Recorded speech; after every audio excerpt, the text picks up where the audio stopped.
And many of those works are compiled in Bush's War, which was a 4.5 hour documentary. You know, some thought there'd be Iraq fatigue, that people wouldn't watch this, but not true. People watched it, and even more, they watched it on the web in huge numbers. Yes, millions of people have watched it on the World Wide Web. You can see all of these films at the Frontline website.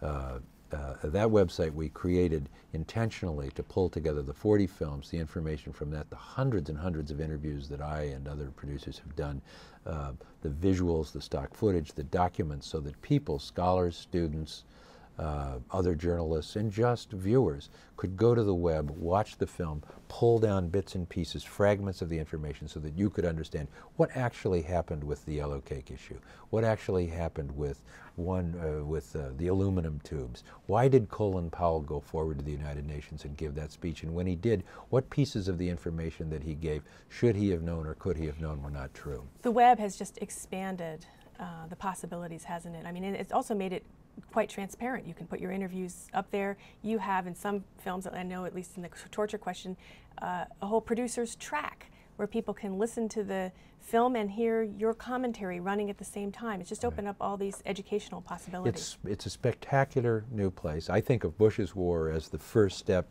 as we cross that blood-brain barrier, if you will, between just a television program and the World Wide Web. For a long time we thought of our films as executive summaries that you could then go to the web and find out more, and a place for our journalism to be transparent. Now we're doing actual original journalism on the web that complements the film. Things we can't get in, or sequences we say to ourselves, well, this will never make the film, but let's shoot it anyway and put it on the web so that people can access this important piece of information.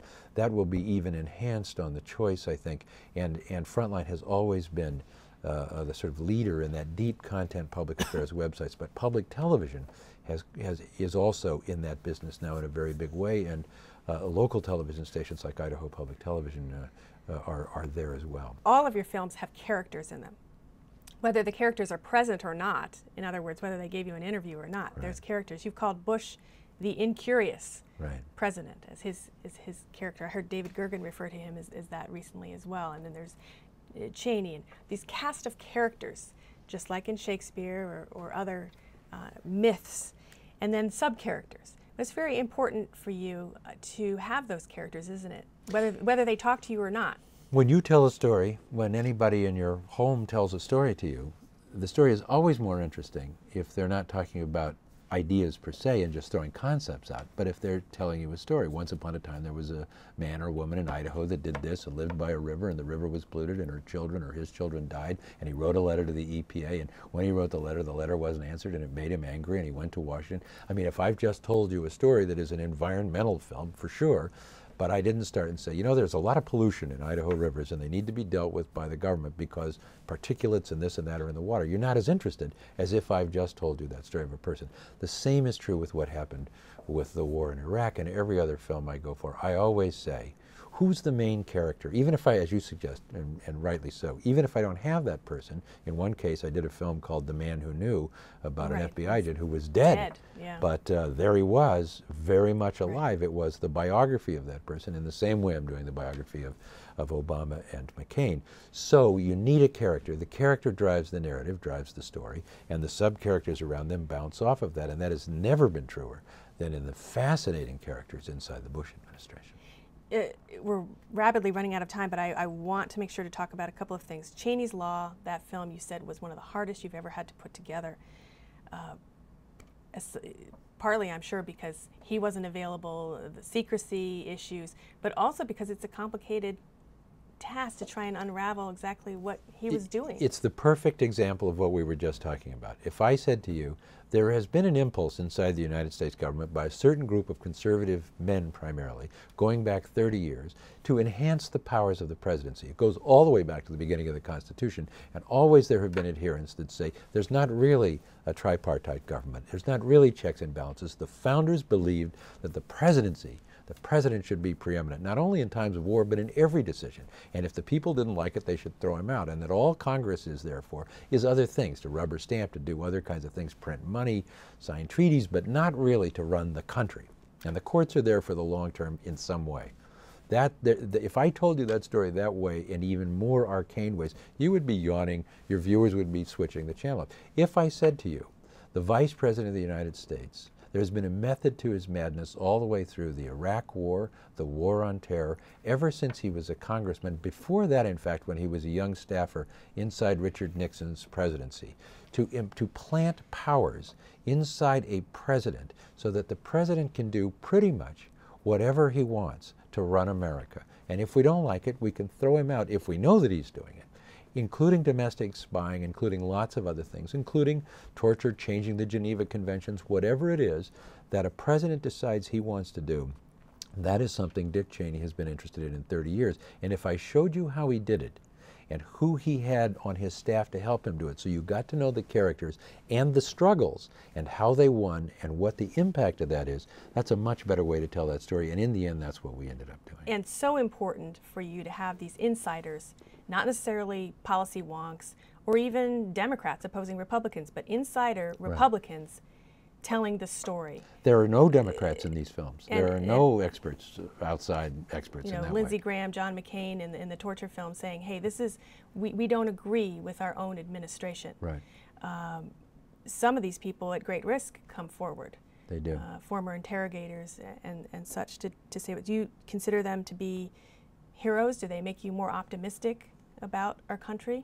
There are some people inside the Bush administration who argued inside the councils of power that the Bush administration, and they were true believers in the Bush administration, they said, what we're doing is right, but we have to bring the American people along. We need to argue about this. There were others like Karl Rove and others who said, no, we're going to keep it very circumscribed. We're going to keep it out of the hands of the press, keep the debate out of the minds of the people, and we're just going to have this, we're just going to go forward. The people who believed inside that this administration would have been stronger and America would have been stronger if they'd had a free and open debate with each other and in front of the American people, if they would have heard from people who opposed the war or opposed the methods of torture or opposed the weapons of mass destruction or said, wait a minute, what are we going to do after we knock down Saddam Hussein? If that debate would have happened in public, they say, things would have been better. And those are the people inside the administration who always came forward to us and talked, and I appreciate it. I don't know if they're heroic.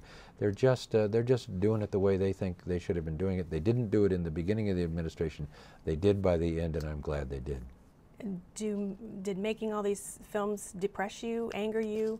What's your general sense about our state of government right now after? My job is to bring this information forward to your viewers and others and let them decide what they want to do about it. I try to keep my personal feelings and certainly my personal angst about it out of it. I think it's a real privilege that I get to do it and get to bring it forward, and as long as I privilege and a responsibility. As long as I can continue to do that, I'm happy no matter what the administration is.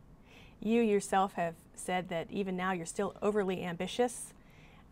What's next? I know you've mentioned to some folks that you're interested in Afghanistan and pursuing that story more. Is that next on the docket? I think whoever the president is, Afghanistan and the pullout from Iraq will be job one.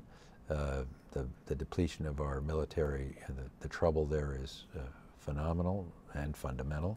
What we do about Iran is in our future too in this country. The Middle East continues to be of interest to me, and it continues because I'm interested in the military and I'm interested in the new presidency and what the new president, McCain or Obama, will have to do about that, so I'd like to be there. I'm very interested in intelligence issues. I think the fundamental change inside the Central Intelligence Agency that happened in the Bush administration has long-lasting effects. Of course, we'll continue to watch what happened with Cheneys Law and how the new president uses or doesn't use those powers. That is the long-lasting legacy of the Bush administration. It'll be with us for decades, maybe generations, finding out how that has been used, planted, set aside, what is actually secretly hidden that is now the law that we don't know about yet, are things that I think investigative journalism will be looking at for another decade or two, and I fully intend to be a part of that process. Well, thanks so much for sharing your intelligence with us. You've been listening to Michael Kirk. He's one of the founders and senior producer of Frontline on PBS. For more information about his programs and our programs, please check out our website. And thanks, as usual, for tuning into this edition of Dialogue.